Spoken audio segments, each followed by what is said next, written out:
बिस्मिल्लाहिर्रहमानिर्रहीम। अस्सलाम वालेकुम वरहमतुल्लाहि वबरकातुहू। आज मैं आपको तन्हाई के बारे में बताती हूँ। जब हम तन्हा होते हैं तब हमारे पास दो रास्ते होते हैं। एक नफ्स की बात मान लें या फिर अल्लाह सोने रब की बात मान लें।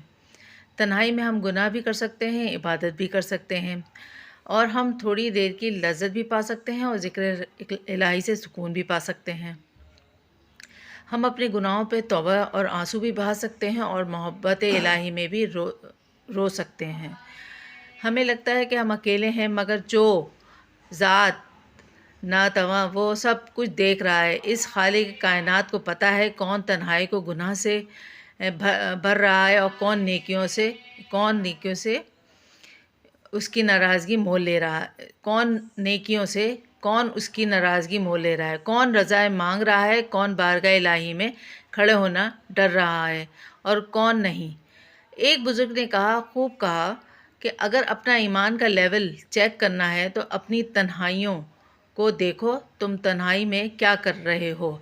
तन्हाई पाक कर लो तो रब्बुल आलमीन की मोहब्बत और रज़ा पालोगे। यानी हम जब तन्हा होते हैं ना तो हम ये फ़ैसला कर सकते हैं कि हमें क्या करना है। हम मोबाइल में बैठ के गलत चीज़ें देखते रहें या फिर अपने नफ्स की बात मानते रहें, जो भी वो कह रहा है हम उसके ऊपर चल रहे हैं। लेकिन अगर हम अपने नफ्स को कंट्रोल कर लें तो हम अल्लाह की इबादत कर सकते हैं, ज़िक्र अज़कार कर सकते हैं, कुरान शरीफ पढ़ सकते हैं, अल्लाह की हम्दो सना कर सकते हैं। तो ये हमारे पर डिपेंड करता है कि हमने क्या करना है और हमें इस चीज़ का मालूम है कि हमें क्या करना है, कि हम किस रास्ते पे चलना है। अगर अच्छे रास्ते अल्लाह के रास्ते पे चलेंगे, दीन के रास्ते पे चलेंगे तो दुनिया और आखिरत दोनों में फ़लाह पाएंगे। और यही हमारे लिए बेहतर भी है कि हम दीन के रास्ते पे चलें और अपनी तन्हाइयों को जो है वो तन्हाइयों में अपने आप को ज़ाया ना करें, बल्कि तन्हाइयों से कुछ दीनी रास्ते पे चलने की कोशिश करें और यही हमारे लिए बेहतर है।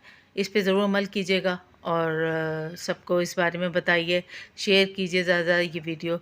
इंशाअल्लाह फिर मुलाकात होगी। फ़ी अमान अल्लाह।